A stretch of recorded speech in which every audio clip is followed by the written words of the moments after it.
가까이 날 이끄소서. 주께 가까이 날 이끄소서. 간절히 주님만을 원합니다. 채워주소서.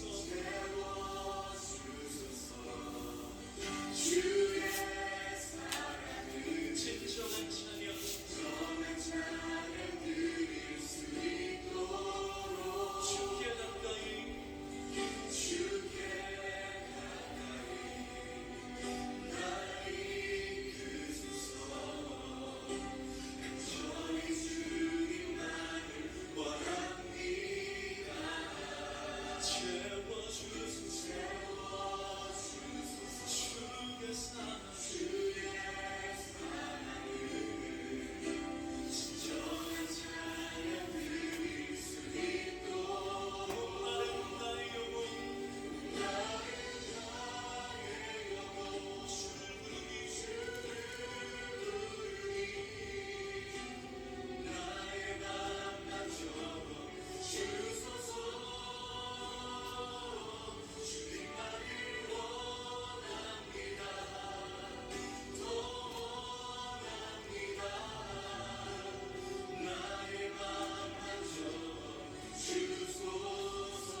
사랑하는 영혼을 풍족히 먹이시고 세우실 것을 기대합니다. 오 주님 그렇게 하실 주님을 기대하며 찬양합니다. 할렐루야 할렐루야 아멘 할렐루야. 주님을 기대합니다. 주님을 기대합니다. 아멘.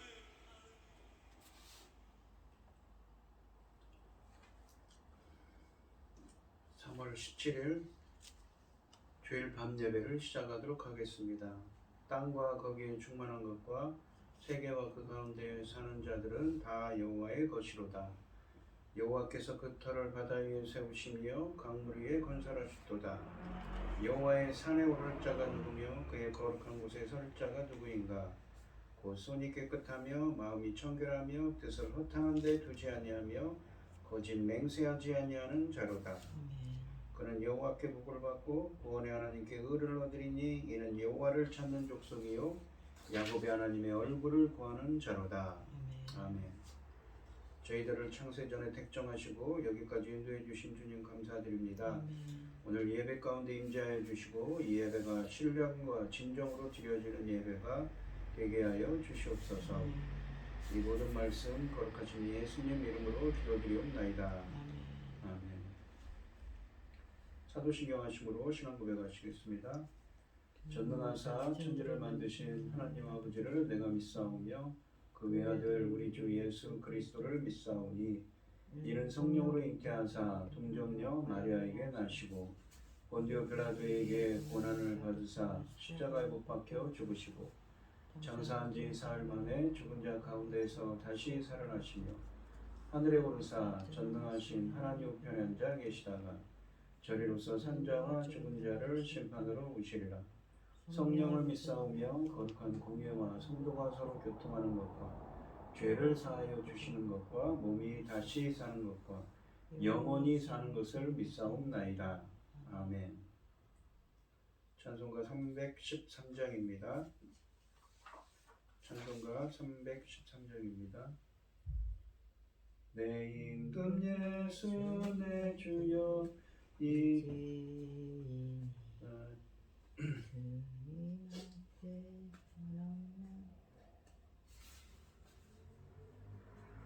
죄송합니다. 다시 하겠습니다. 내 임금 예수 내 주여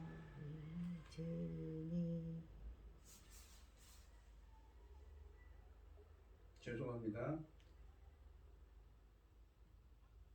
내 임금 예수 내 주여 이 죄인이 주님 앞에 한없는 은혜 받고서 내 생명 모두 드리오니 그 풍성하신 은총을 주 내게 내려주소서. 내 임금 예수 내 주여 내 허물은 덮으시고 주 십자가에 흘리신 그 피를 믿는 마음 보사 내 중한 죄를 사하여 참 평안함 멈추소서. 내 임금 예수 내 주여 주은혜에 감격하여 한없는 감사 찬송을 내 주님 앞에 드리오며 내 마음과 정성 다하여 늘 기뻐하며 살리라. 내 임금 예수 내 주여 이 마음과 이처럼 몸 그 보배 피로 값주고 주 친히 사신 것이오니 나 이제 살아 죽으나 주 뜻만 따라 살리라. 아멘. 기도하겠습니다. 여호와께 감사하고 그의 이름을 불러하려며 그가 하는 일을 만민 중에 알게 할지어다. 그에게 노래하며 그를 찬양하며 그의 모든 기이한 일들을 말할지어다. 보라, 아버지께서 어떠한 사랑을 우리에게 베푸사 하나님의 자녀라 일컬음을 받게 하셨는가. 전능하신 아버지 하나님, 저희들은 어리석고 보잘것없습니다. 그럼에도 불구하고 아버지 하나님께서는 저희들을 사랑하시고 아버지 하나님, 오늘 이 시간까지 아버지의 사랑 가운데 살아가게 하심을 감사드립니다. 전능하신 아버지 하나님, 지금 세상이 얼마나 어지러운지 이루 말할 수가 없습니다. 그럼에도 불구하고 그러는 중에도 아버지 하나님, 저희들 이 시간 예배할 수 있도록 인도하셨으니 참으로 감사드립니다. 전능하신 아버지 하나님, 저희 나라를 지켜주시옵소서. 아버지 하나님, 나라를 지켜주시옵소서. 아버지, 천금 같은 귀한 사명 열매 거둘 시대에 아버지께서 저희를 세우셨으니 전능하신 아버지 하나님, 능력의 손으로 천금 같은 그 귀한 열매들을 넉넉히 받을 수 있도록 아버지께서 받으실 수 있도록 저희들을 역사하여 주시옵소서. 전능하신 아버지 하나님, 이 중대한 시대에 열매 거둘 시대에 아버지 하나님, 당신의 사랑하는 종 열매 거둘 말씀을 들고 강단에 세우셨습니다.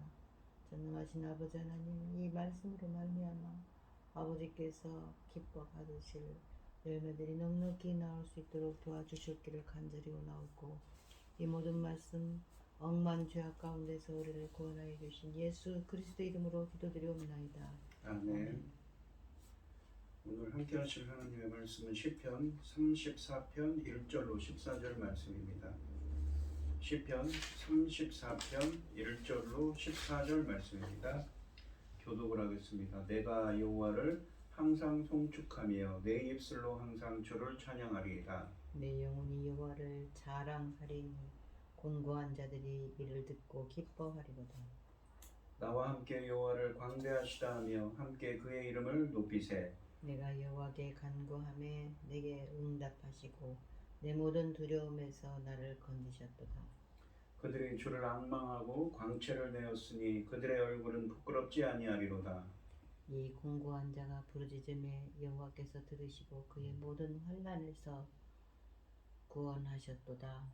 여호와의 천사가 주를 경외하는 자를 둘러 진치고 그들을 건지시는도다. 너희는 여호와의 선하심을 맛보아 알지어다. 그에게 피하는 자는 복이 있도다. 너희 성도들아, 여호와를 경외하라. 그를 경외하는 자에게는 부족함이 없도다. 젊은 사자는 궁핍하여 줄일지라도 여호와를 찾는 자는 모든 좋은 것에 부족함이 없으리로다. 너희 자녀들아, 와서 내 말을 들으라. 내가 여호와를 경외하는 법을 너희에게 가르치리로다. 생명을 사모하고 연수를 자랑하여 복받기를 원하는 사람이 누구뇨? 내 혀를 악에서 금하며 내 입술을 거짓말에서 금할지어다. 악을 버리고 선을 행하며 화평을 찾아 따를지어다. 아멘. 오늘 본문 말씀의 제목은 이 여호와의 선하심을 맛보아 알지어다입니다.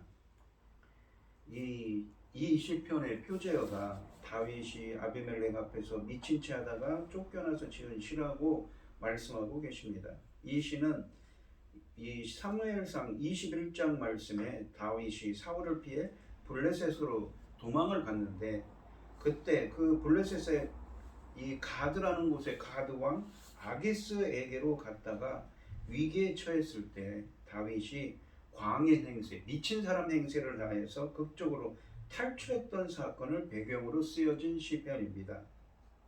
아비멜렉은 가드왕 아기스를 가리킵니다. 그러니까 이 아비멜렉은 나의 아버지는 왕이시다라는 뜻인데 왕의 공식적인 칭호였습니다. 그러니까 블레셋의 왕들을 아비멜렉으로 불렀는데 라고 불렀다는 것입니다. 시편 34편은 다윗이 생명이 위협받는 위기에서 하나님의 도우심으로 놀라운 구원을 경험한 후에 자신의 구원을 감증하며 하나님을 경외할 것을 교훈하는 시편입니다. 다윗은 사람들에게 자신을 모든 환난에서 구원하신 여호와를 함께 찬양하고 주시는 교훈을 따름으로써 스스로 여호와의 선하심을 경험하라고 맛보아 알라고 권면하고 있습니다.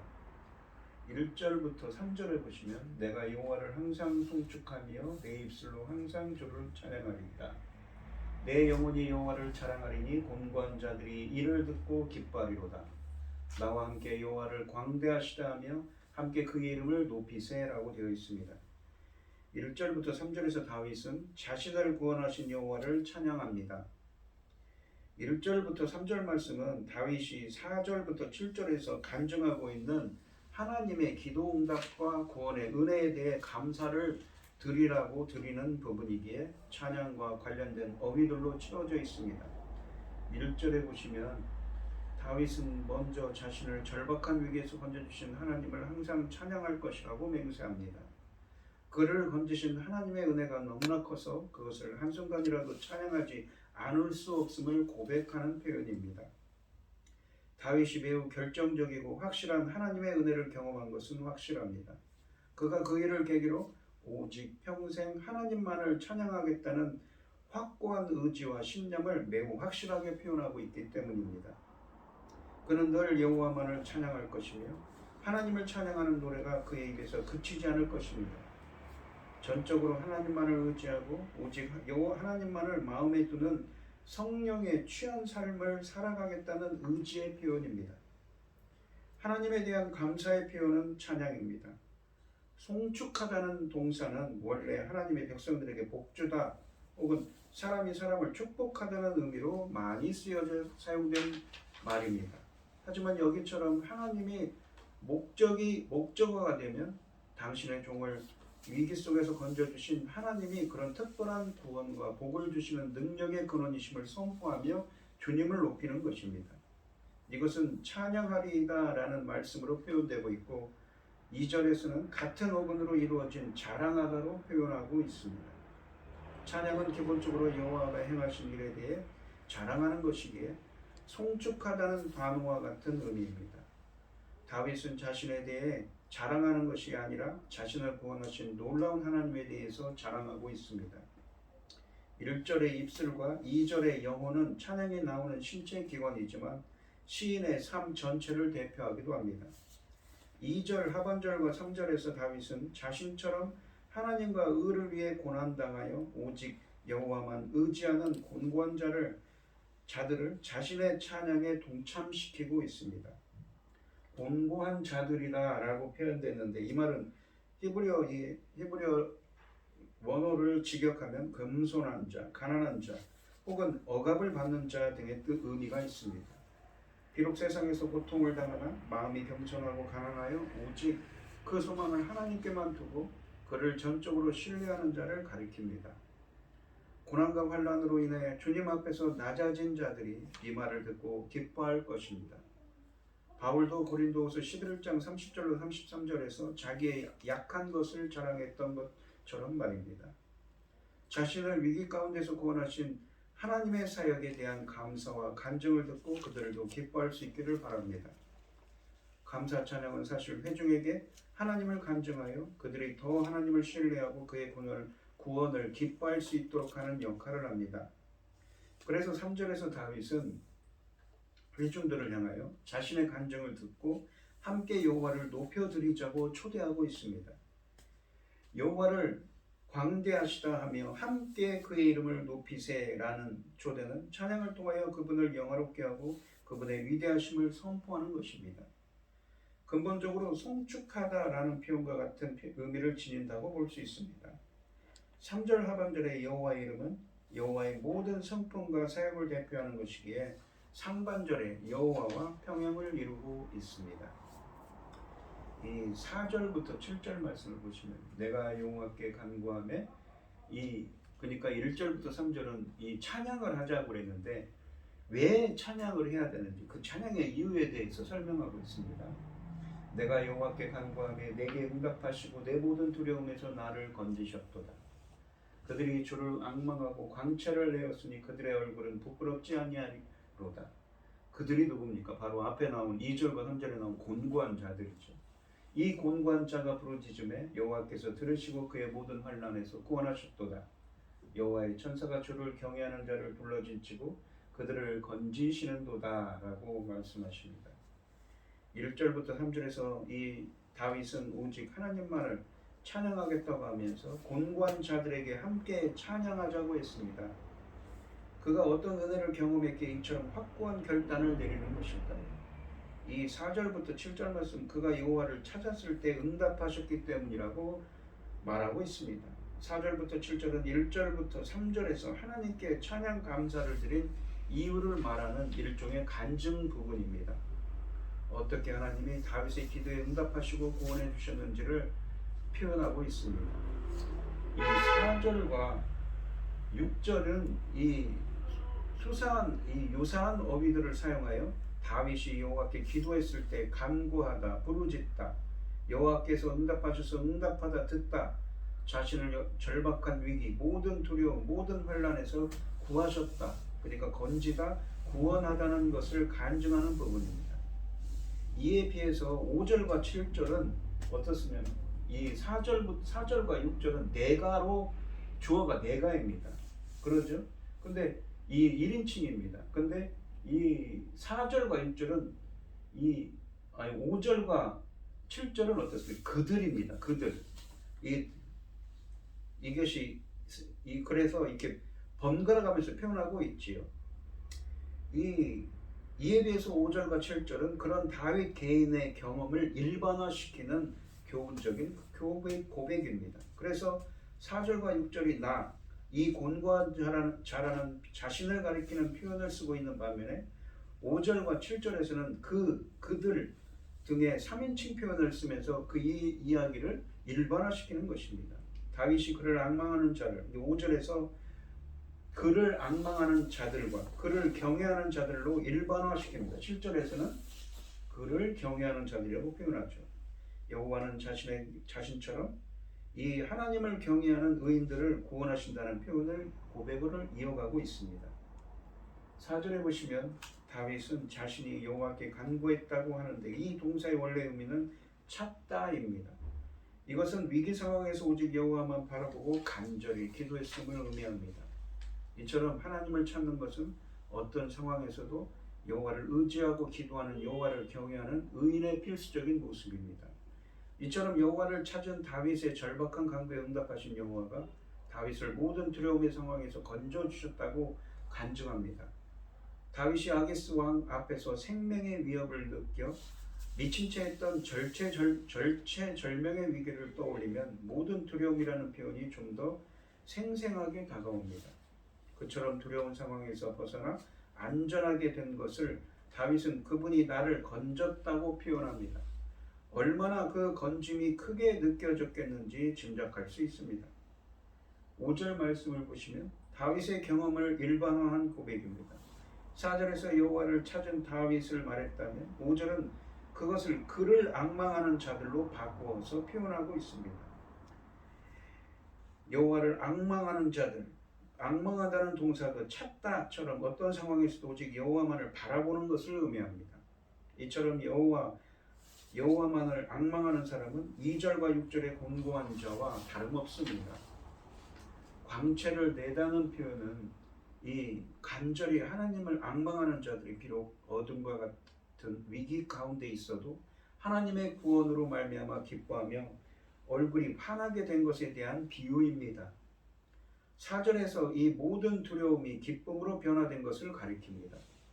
5절 하반절에 표현하듯이 이것은 주로 빛이 나는 부분인 그들의 얼굴이 하나님의 구원으로 인해 부끄러움을 당하지 않는 것을 의미합니다. 부끄럽지 아니하리로다 라는 말씀은 원문으로 부끄러움을 당하지 수치를 당하지 아니하리로다 라는 의미입니다. 6절에서 다윗은 자신을 이 곤고한 자라고, 이 곤고한 자, 즉 2절에 나오는 공고한 사람과 동일한 어근입니다. 바꾸어서 자신을 그렇게 표현합니다. 이 표현은 오직 여호와만 바랄 수밖에 없었던 다윗의 절박한 상황을 암시합니다. 다윗은 자신이 그런 상황에서 여호와께 부르짖었고 여호와께서 그 기도를 들으셨다고 간증합니다. 부르짖다는 동사가 여호와를 부르고 그의 앞에서 간절히 기도하는 것을 의미하는 전형적인 표현이라면 듣다는 동사도 기도응답을 의미하는 전형적인 표현입니다. 그 기도응답은 하반절에서 보여주듯이 기도하는 자가 처한 모든 환난의 상황에서 그를 구원하시는 것을 의미합니다. 구원하다라는 동사는 곤경에 있는 자를 도와서 구해내는 것을 의미하므로 4절에 건지다는 단어와 같은 의미입니다. 사무엘상 26장 24절에서 다윗은 자신을 쫓던 사울 앞에서 내 생명을 여호와께서 중히 여기셔서 모든 환난에서 나를 구하여 내시기를 바라나이다 라고 했는데 6절의 유사한 표현은 이 확신에 대한 응답인 셈입니다. 7절 말씀을 보시면 여호와의 천사가 주를 경외하는 자를 둘러진치고 그들을 건져내시는도다. 그러니까 이 7절은 5절과 같이 다윗의 경험을 일반화하는 고백입니다. 여호와가 당신의 군대인 여호와의 천사를 보내셔서라도 당신을 경외하는 종도를 보호하시고 건지심을 그림처럼 묘사합니다. 이런 그림은 바로 하늘에 계신 왕이 자신의 종들의 도움이심을 묘사합니다. 사무엘상 23장 27절에서는 전령이 사울에게 와서 블레셋의 침략 소식을 전하는데 이것이 다윗에게는 구원의 소식이 되고 있습니다. 7절에 건지다라는 단어는 4절에 건지다나 6절에 구원하다는 동사와 유사한 의미를 우리에게 전달합니다. 여기서 다윗은 그를 경외하는 자들로 일반화되고 있습니다. 여호와를 경외하는 것은 단지 여호와를 두려워하는 것만을 가리키기보다는 여호와의 하나님 되심을 믿고 그분의 뜻에 순종하는 삶을 살려고 하는 것을 의미합니다. 그러니까 그냥 이 기독교라는 것은 관념적인 종교가 아닙니다. 그러니까 경외하다라는 말은 무엇입니까? 단순히 주님을 두려워하는 것이 아니라 그분의 뜻을 두려워해서 그분의 뜻에 순종하는 삶인 것이죠. 본문에 있는 것처럼 하나님만을 의지하는 사람입니다. 즉 여호와를 경외한다는 것은 행동과 삶의 방식을 결정합니다. 시인은 4절의 엄청난 두려움 속에서도 여호와를 두려워함으로써 그 상황적인 두려움을 이겨내고 있습니다. 이 시인은 응답하시고 두려움에서 건지신 하나님을 찬송하며 사람들 앞에서 그의 구원을 자랑하고 있습니다. 그러니까 1절부터 3절에는 주님을 찬양하자고 그렇게 나와 함께 찬양하자고 말했는데 왜 그렇게 찬양을 해야 되냐면 내가 그렇게 주님을 찾고 주님에게 기도하며 주님을 나의 그 어려움을 해결해 달라고 기도했을 때 응답해 주시고 보호해 주신 그 하나님을 보호해 주셨기 때문에 찬양하라는 것이죠. 이에 시인처럼 곤궁에 처한 이들이 위로를 받습니다. 하나님이 그들의 기도를 들으실 것을 믿기 때문입니다. 이처럼 참된 간증은 내가 아닌 나를 구원하신 하나님을 자랑하고 그 하나님을 의지하고 찬송하도록 초청하는 일입니다. 우리들의 기도에도 주님이 응답해 주시고 모든 두려움에서 건져내는 은혜가 함께하는 여러분들이 되시기를 축원드리겠습니다. 한마디 더 드리면 7절에 보시면 어떤 사람들에게 그런 은혜가 임하는가요? 바로 주를 경외하는 자지요. 주님을 두려워하고 주님 말씀에 순종하며 주님 뜻대로 살려고 하는 사람들입니다. 8절부터 10절 말씀을 보시면 너희는 여호와의 선하심을 맛보아알지어다. 맛보아안다라는 표현은 뭐냐면 체험하라는 말입니다. 그에게 피하는 자는 복이 있도다. 너희 성도들아 여호와를 경외하라. 그를 경외하는 자에게는 부족함이 없도다. 젊은 사자는 궁핍하여 줄일지라도 여호와를 찾는 자는 모든 좋은 것에 부족함이 없으리로다 라고 하십니다. 이 다윗이 여호와를 찬양하는 두 번째 이유는 여호와의 선하심이 주님을 의지하는 모든 사람을 보호하기 때문이라고 하시면서 성도들에게 여호와를 경외하는 자들이 누리는 복에 대해서 교훈하고 있습니다. 8절은 여호와의 선하심을 맛보아 알지어다 라는 권면으로 시작합니다. 다윗은 주님의 능력을 체험함으로 이제 모든 다른 사람들도 주님의 선하심을 맛보라고 말합니다. 이 권면은 그에게 피하는 사람이 주님께 피하는 사람이 얼마나 복된 사람인지에 대한 행복 선언으로 이어집니다. 여호와의 선하심을 맛보아 알지어다 라고 말씀하시는데 하나님의 은혜는 자신이 그것을 체험하는 것 외에는 다른 방법이 없음을 나타냅니다. 이 베드로전서 2장 1절부터 3절에 보시면 2장 3절에 이 구절을 인용하면서 그리스도인들이 그런 좋으심을 맛본 사람들이라고 말씀합니다. 베드로전서 2장 이 1절로 3절에 보시면 그러므로 모든 악독과 모든 기만과 외식과 시기와 모든 비방하는 말을 버리고 갓난아기들 같이 순전하고 신령한 저제를 사모하라. 이는 그로 말미암아 너희로 구원에 이르도록 자라게 하려니라. 너희가 주의 인자하심을 맛보았으면 그리하라라고 되어 있습니다. 여호와께 피하는 사람은 반드시 여호와께서 얼마나 좋으신지 맛보는 행복을 누리게 된다는 의미입니다. 그리고 그들이 이런 식으로 경험한다면 그들은 여호와의 선하심을 맛보게 될 것입니다. 이 말은 경험으로 깨닫는다는 의미입니다.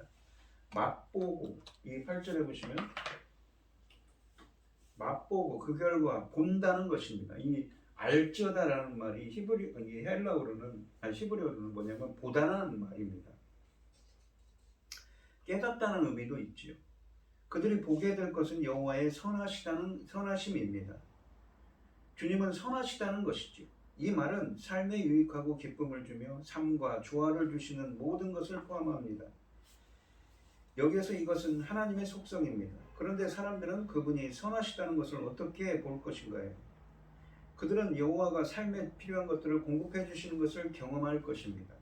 이것은 그분이 선하시다는 것을 보여줍니다. 하나님이 창조하시는 것과 그분이 주시는 것이 모두 선하기 때문에 주님은 선하십니다. 하나님의 선하심을 누리는 것은 복된 삶입니다. 그러므로 그에게 피하는 자는 복이 있도다라고 덧붙이고 있는 것입니다. 이것은 시편 1편 1절에서 사용된 단어입니다. 여호와를 의지하고 그분의 선하심을 체험하는 사람들은 자신들이 하나님과 올바른 관계를 맺고 있음을 아는 하늘의 복을 누릴 것입니다. 하나님께 피하는 사람은 의로운 고난 가운데서도 오직 하나님만을 의지하고 기도하는 다윗과 같은 의인을 가리키는데 4절과 5절에서는 여호와를 찾거나 앙망하는 모습으로 묘사됐습니다. 또 이어지는 9절에서는 어떻습니까? 성도들, 여호와를 경외하는 사람들로, 10절 하반절에서는 여호와를 찾는 사람들로 불리고 있습니다. 또 이 선하심으로 번역된 단어는 좋음, 복, 선 등으로, 그러니까 창세기 1장에 보시면 좋았더라 라는 말씀으로 번역된 단어입니다. 선과 악 할 때 그 선을 의미하는 단어입니다. 또 혹은 복과 재앙 할 때 복을 의미하는 단어입니다. 이것은 여호와께 피하는 자가 경험하게 될 하나님의 선하신 성품도 가리키겠지만 무엇보다 하나님의 베푸실 구원의 은혜와 복을 의미합니다. 다시 말해서 하나님 여호와께 피하는 자는 그를 보호하실 뿐만 아니라 복과 은혜를 베푸시는 좋으신 하나님을 경험하게 될 것이라는 것입니다. 경험, 체험에 해당하는 단어로 두 동사가 사용되고 있는데 하나는 맛보다이고 다른 하나는 알지어다로 번역된 보다라는 말입니다. 이러한 미각과 시각의 동사들은 하나님의 좋으심을 회중들이 느끼게 만듭니다. 그렇다면 어떻게 하면 사람이 하나님의 선하심을, 여호와의 선하심을 맛보고 볼 수 있을까요? 8절 하반절에 보시면 하나님을 피난처로 생각하고 주님께 피하면 맛볼 수 있다고 말씀하십니다. 9절과 10절은 어떻습니까? 8절의 선언을 재차 강조하여서 2절에 이 부족함이 없다는 표현이 반복적으로 등장합니다. 9절 말씀이 히브리 원문을 번역하면 이렇습니다. 너희 성도들아 여호와를 경외하라. 왜냐하면 그를 경외하는 자에게는 부족함이 없기 때문이다 라는 것입니다. 왜 경외해야 되냐면 부족함이 없도록 채워준다는 것입니다. 9절에서 다윗은 회중들을 이 성도들로 부르면서 여호와를 경외하라고 권면하는데 그 이후로 여호와를 경외하는 사람에게는 부족함이 없을 것이기 때문이라고 하십니다. 이 권면은 7절에서 말한 다윗의 간증과 이어집니다. 성도들로 번역된 단어는 유일하게 여기서만 사람들을 가리키는 용도로 사용됐습니다. 성도들은 하나님의 거룩하심을 담기를 사모하며 오직 하나님께만 헌신한 경건한 사람들을 가리킵니다. 여호와가 거룩하기에 그의 백성들도 거룩해야 합니다. 그런 점에서 여호와를 경외하라는 이 권면은 성도들의 정체성을 가리키는 말과 같습니다. 여호와를 경외하는 것이 여호와를 하나님과 왕으로 경외함 가운데서 존중하며 그분께 피하고 혹은 믿고 그분의 말씀에 순종하며 거룩해지는 것이기 때문입니다. 이렇게 여호와를 경외하는 자에게는 부족함이 없을 것이다 라는 9절과 10절의 하반절이 두 번이나 강조되고 있습니다. 이 표현들은 8절에 복이 있다는 선언과 맥을 같이 합니다. 그들이 모든 좋은 것에 부족함이 없는 이유는 선하신 좋으신 여호와가 그들에게 좋은 것을 아끼지 않고 베푸시기 때문입니다. 사실 현실에서 보면 여호와를 경외하는 자들이 항상 복을 누리거나 부족함이 없는 것은 아닙니다. 때로는 궁핍하고 굶주릴 때도 있습니다. 하지만 모든 좋은 것을 주실 수 있는 하나님이 늘 그들과 함께 하시기에 부족함이 없습니다. 궁극적으로 하나님이 그들에게 모든 좋은 것으로 채워주실 것입니다. 사무엘상 25장에서 하나님은 아비가일을 통해서 고난 중에 있는 다윗의 무리에게 풍성한 음식을 공급하시는데 이것이 9절과 10절의 한 예가 될 것입니다. 10절에서 다윗을 찾는 사람들은 10절에서 여호와를 찾는 사람들은 젊은 사자들과 비교되고 있습니다. 이 사자들은 힘이 넘쳐서 언제든지 자신들이 원하는 먹이들로 배를 채울 것입니다. 그런 점에서 이들은 하나님 없이도 잘 살 수 있을 것 같은 세상에 힘 있는 자들에 대한 비유입니다. 다윗은 고통의 시간들을 보낸 다음에 하나님의 놀라운 구원을 경험하고 나서 확신을 가지고 선언합니다. 젊은 사자들 같은 힘 있는 자들도 결국은 굶주리고 망할 수밖에 없지만 어떤 고난의 상황에서도 여호와를 찾는 자들, 즉 여호와만 의지하고 그분께 피하는 자들은 결국은 하나님이 주시는 모든 좋은 것을 누리게 될 것이라고 선언하고 있습니다. 그 사람들이 누구입니까? 바로 주님을 경외하는 자입니다. 여호와를 경외하고 여호와를 찾는 자 다 공통이지요. 문맥적으로 보시면 9절에 여호와를 경외하는 자는 10절에 보시면 여호와를 찾는 사람과 같은 사람입니다. 하나님이 의인들에게 내려주시는 좋은 것에는 끝이 없습니다. 마치 시편 23편 1절을 읽는 듯한 느낌을 우리에게 주고 있습니다. 다윗은 여호와는 자기를 의지하는 사람들의 모든 필요를 채우시고 그들을 보호하시는 분이십니다.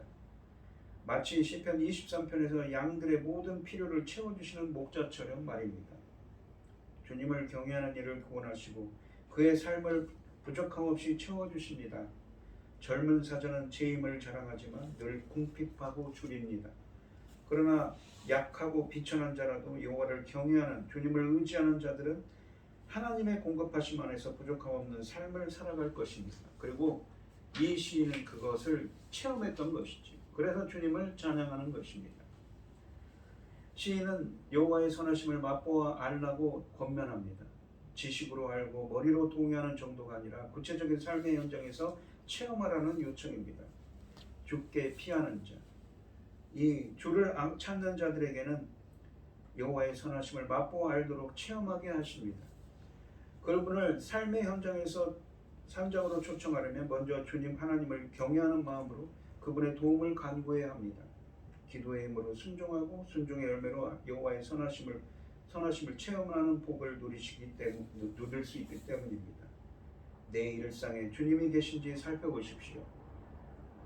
홀로 분투하고 있다면 잠시 멈추고 주님께 내 삶의 주도권을 내어드리고 진심으로 주님을 의지하시기 바랍니다. 이 본문을 보시면 이 다윗은 1절부터 3절에서 어떻습니까? 주님을 찬양하라고 권면하죠. 함께 찬양하라고 권면합니다. 왜요?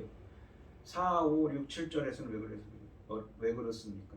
내가 기도했을 때 내가 어렵고 곤고한 처지에 있었는데 어떻습니까? 주님께 기도했더니 응답해 주시고 자신을 보호해 주셨습니다. 8절부터 9절, 10절에서는 어떻습니까? 이 주님의 그 구원을 체험했다는 것입니다. 맛보아 알지어다. 그래서 주님을 찬양합니다. 그래서 왜? 체험하고 또 주님께서 그 곤고한 자들에게 부족한 것들을 채워주셨기 때문에 주님을 찬양하라고 표현합니다. 그래서 주님을 경외하라는 것이죠. 이 11절로 14절 말씀을 보겠습니다.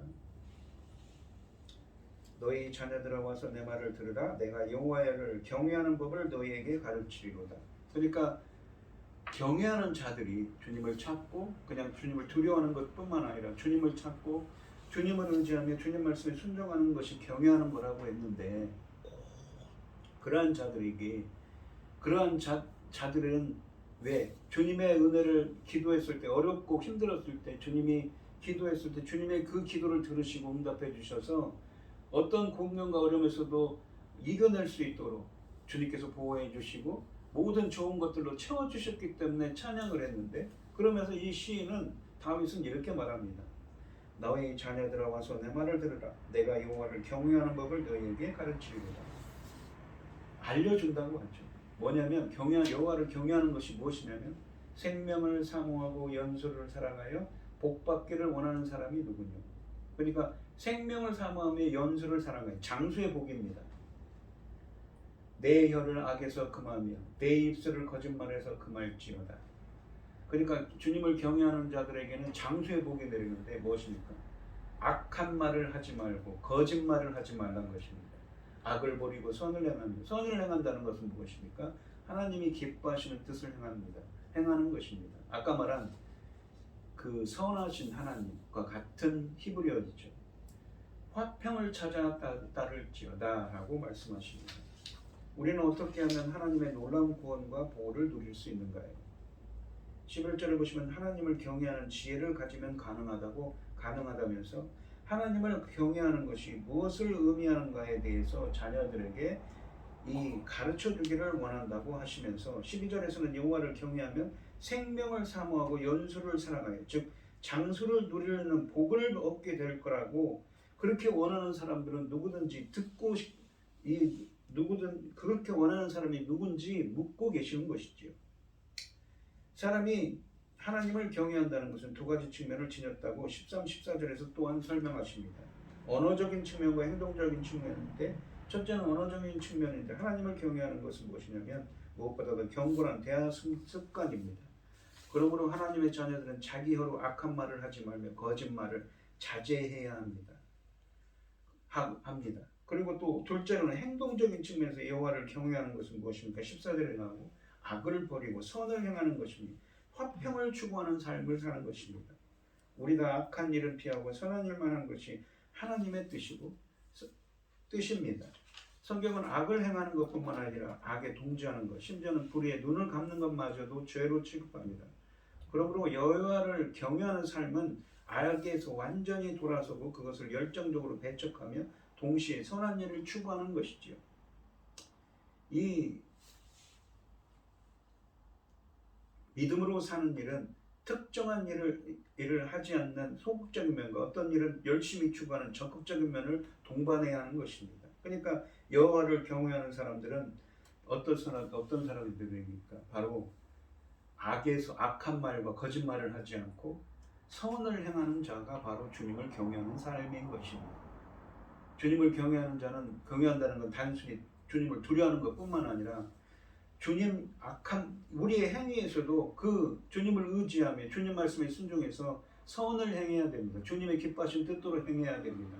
악한 말을 금하고 거짓을 말하면 안 되는 것이죠. 그것이 바로 주님을 경외하는 사람입니다. 그러면서 14절 하반절에는 화평을 찾아 따를지어다 라고 합니다. 원래 이 화평, 평화, 평강, 화목이라는 단어는 주님이 주시는 이 구원 얻은 자가 얻는 예수 그리스도 안에서 구원을 얻은 영혼의 평온한 상태를 의미하는 말입니다. 하나님과의 관계가 그래서 완전히 회복된 상태입니다. 분쟁과 다툼이 많은 세상에서 화평을 추구하는 일은 쉽지 않지요. 그러니까 이것은 단순히 주님과의 관계뿐만 아니라 어떻습니까? 사람과 사람 관계에서도 말하는 것이죠. 화평을 추구하는 대가로 손해를 보기 일쑤기 때문입니다. 그러므로 화평을 추구하는 사람은 곧 자신의 관심사와 이권을 포기합니다. 또한 우리가 사회에서 가장 연약하고 소외된 사람들의 안녕을 추구할 때 비로소 진정한 화평을 누릴 수 있는 것입니다. 하나님은 우리가 화평을 추구하며 살기를 원하고 계신 것입니다. 그러니까 여호와를 경외하는 것은 마음의 태도를 넘어 삶의 실천으로 나타나야 한다는 것이죠. 시인은 거짓말을 금하고 악을 버리며 선과 화평을 따르는 것이 여호와를 경외하는 것이라고 가르치고 있습니다.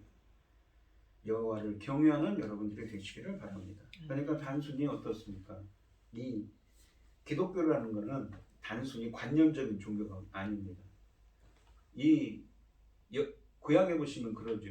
여호와를 아는 지식이 없어서 이스라엘이 망했다고요. 여호와를 아는 게 무엇입니까? 그냥 단순히 관념적으로 아는 겁니까? 오늘 주일 예배 때 말씀드렸죠. 여호와를 안다는 것은 무엇입니까? 바로 이 주님을 관념적으로 아는 것이 아니라 주님 말씀에 순종하는 겁니다. 이 시편 34편에 관계적인 면이 있다고 그랬죠. 시편 34편은 다윗이 사울을 피해 블레셋으로 도피하던 중에 가드왕 아기스에게로 갔다가 위기에 처했으나 광인으로 가장에서 극적으로 탈출했던 체험에서 나오기 때문에 그는 1절부터 3절에서 주님께 감사하자고 나와 함께 감사하자고 말했습니다. 그러면서 왜 그렇게 감사와 찬양을 드려야 되는지 4절부터 설명을 하지요. 4절부터 7절에서는 어땠습니까? 자신이 그 곤고한 자로서 어려움을 겪을 때 어땠습니까? 주님께 기도했더니 주님께서 응답해 주셔서 자신을 보호해 주셨다는 것이죠. 그 위기의 상황에서 탈출할 수 있도록 도와주셨기 때문에 찬양을 했습니다. 그러면서 8, 9, 10절에서는 그래서 여호와의 선하심을, 그 선하신 하나님을 맛보아 알지어다, 체험하라고 말합니다. 체험할 수 있었다는 말입니다. 여호와의 그 선하심을 체험하고서는 주님을 찬양하는 것이지요.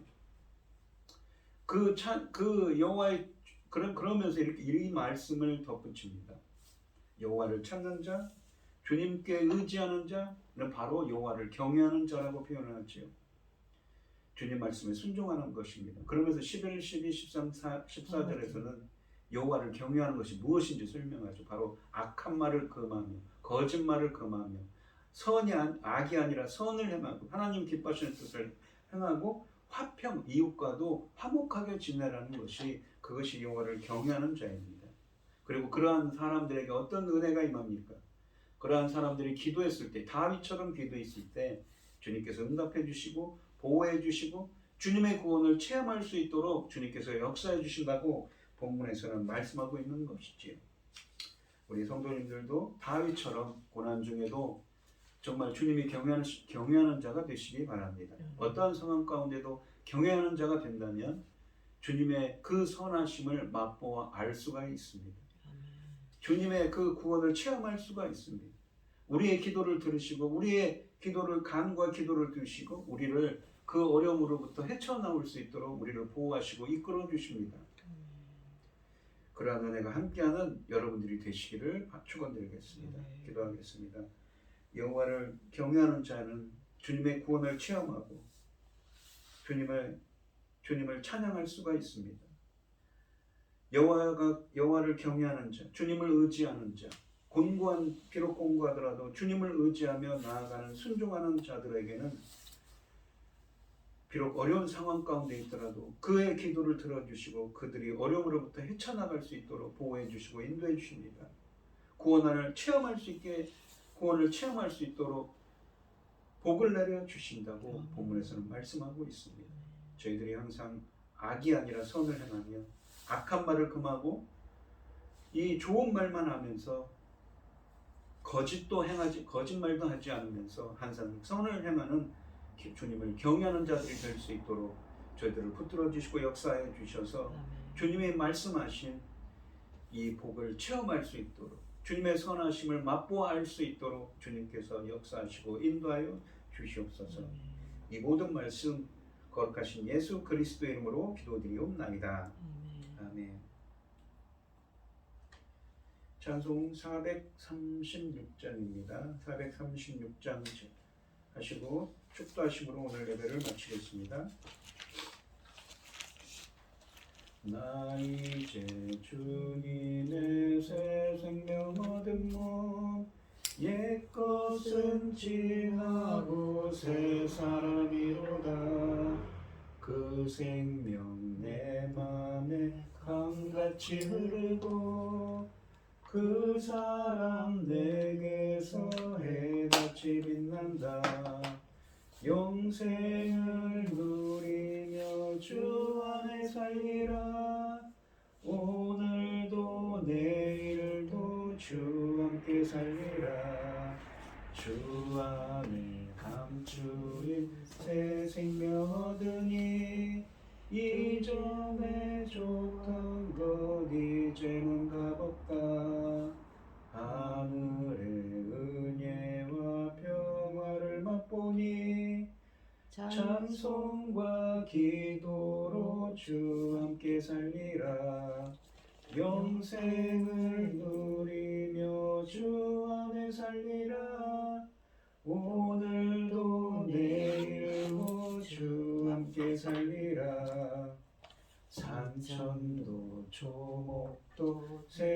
것이 되었고 죄인도 원수도 친구로 변한다.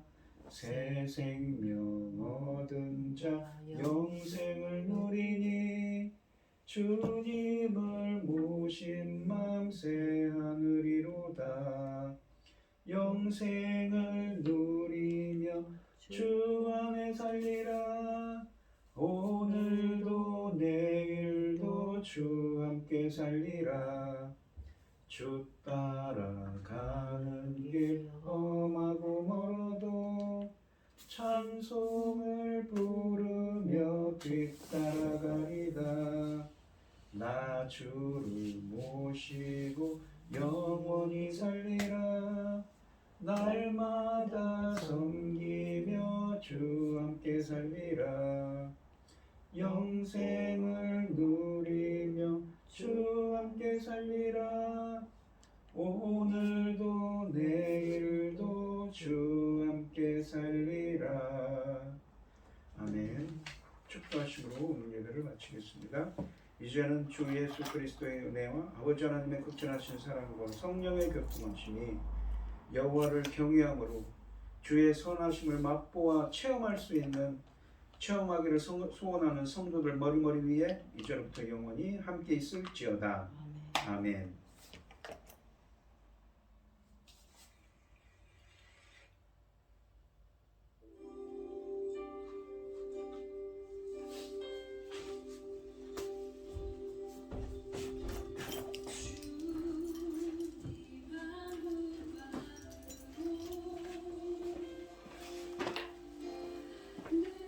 감사합니다.